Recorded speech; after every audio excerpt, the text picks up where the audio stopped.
BJP town Bordowali মন্ডলনি শাখার মুম্বাই বর্দোয়ালি চংবাড়ি আমচাইনি মাধ্যমিক থেকে উচ্চ মাধ্যমিক আমচংমং 2025 বিশুও নাম্বার কবাং বাই পাসংনাই রকন বরম বুলাইতে শখাত ইয়াফার জাখা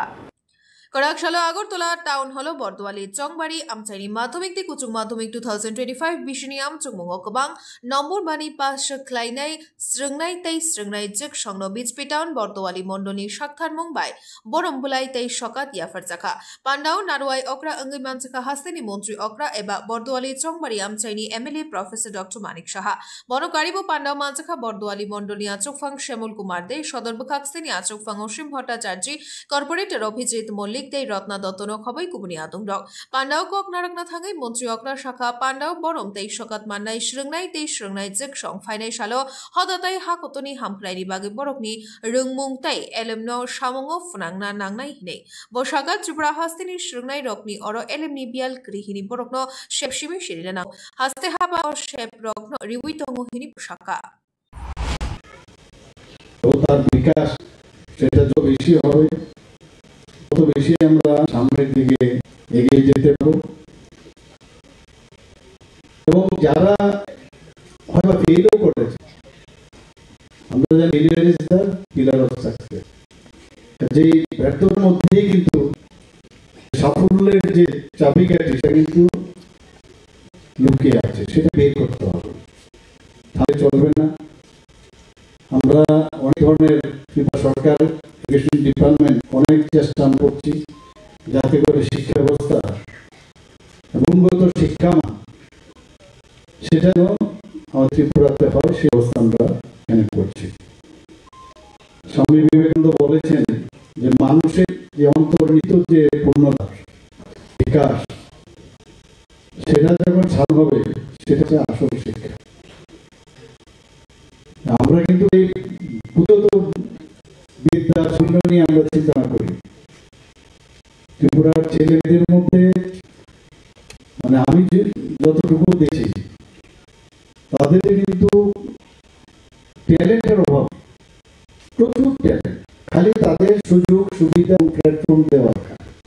আমাদের সরকার সেই ব্যবস্থা আমরা করছি আর এখানে যারাই আজকে এসেছেন আমি একটা উদাহরণ আমি দিচ্ছি নাম বলবো না এরকম একটা ইনস্টিটিউট খুব নাম করা ইনস্টিটিউট এখানে ভর্তি হওয়ার মানুষ একদম না হবে পরীক্ষা বা সিলেক্টিভ ওয়েতে তাদের ভর্তি করা তো ওখানকার প্রিন্সিপালকে আমি বললাম তো আপনার এখানে স্টুডেন্ট বেরিয়েছে তো ওনাকে তো আমি খুঁজে পাই কারণ এই ইনস্টিটিউট থেকে দিয়েছে তাদের মধ্যে এই ধরনের কালচার দরকার এবং এই কালচার সমাজের মধ্যে তাদের করা দরকার তার বিস্তার কি আমি পাই না যখন সমস্যা হয় তাদেরকে আমি খুঁজে পাই পরিষ্কারভাবে উনি চাইছেন শুধুমাত্র কেরিয়ার তৈরি করার জন্য আসেন আর কিছু এই যদি অবস্থা হয় তাহলে তো একটা বিরাট চিন্তার বিষয় সবসময় বলি এখন হচ্ছে আসল ফাউন্ডেশন লেভেল এই ফাউন্ডেশন লেভেলে সমাজ নিয়ে চিন্তা ভাবনা না করি সমাজের বিষয়ে যদি আমরা কথা না বলি কিভাবে সমাজে পরিবর্তন করা যায় সেটা যদি আমরা না বুঝি তাহলে আগামী তো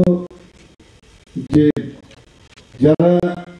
দেশকে ভাবে রাজ্যকে ভাবে পলিসি যারা মেকার সেই জায়গায় তো আসা মুশকিল হবে তবেই যে পলিটিক্স যেটা বলে সেটা কিন্তু মানে থেকেই যাবে তার থেকে যদি বেরিয়ে আসতে হয় এই বিষয়ে সবার চিন্তা করা উচিত আমরা বৃত্তিমূলক শিক্ষা নিয়ে প্রধানমন্ত্রী যে সবাই আমরা ন্যাশনাল এডুকেশন পলিসি 2020 আমরা লাগু করি স্কুল লেভেলে শুরু হয়েছে কলেজ লেভেলে শুরু করেছি এবং এক সময় ছিল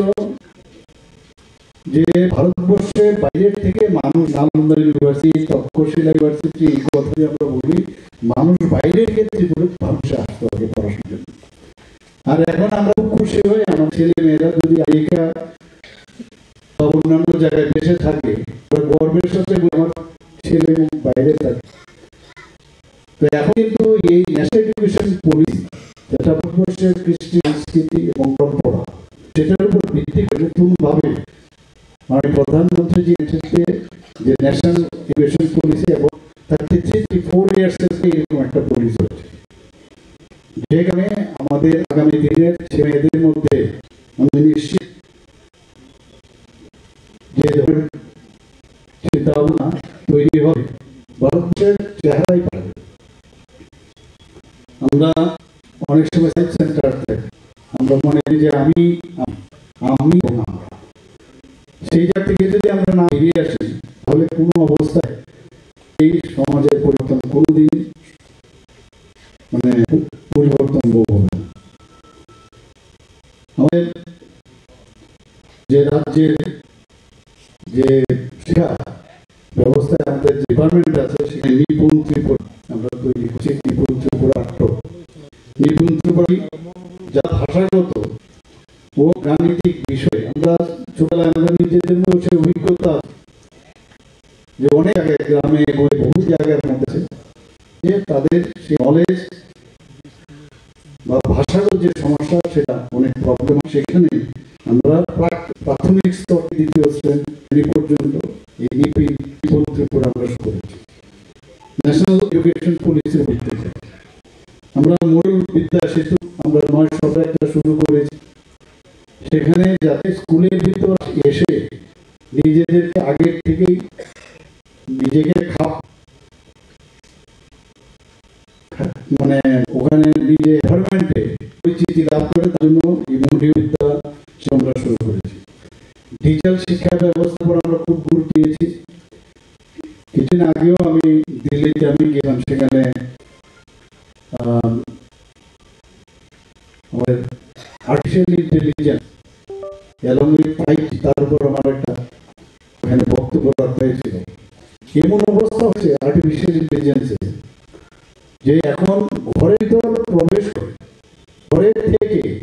পড়াশোনা সুন্দরভাবে উন্নতি করা যায়। একটা জায়গায় স্বাস্থ্যক্ষেত্রের কথা বলছি যে একজন মেডিকেল স্টুডেন্ট সে নিজেকে ভাবে যে অপারেশন এই জায়গায় দাঁড়িয়ে যায়। কৃষি ক্ষেত্রে যদি আমরা আর্টিফিশিয়াল ইন্টেলিজেন্স আমরা ইউজ করি, সে জায়গায় কোন জায়গাতে কবে বৃষ্টি হবে, তুফান হবে, সেখানে কি পোকামাকড় লাগবে আগের থেকে বলা যায়। তো আর্টিফিশিয়াল ইন্টেলিজেন্স এইগুলো যখন এখন চলে আসছে, যেভাবে টেকনোলজি ডেভেলপ করছে এবং আমরা সেইভাবে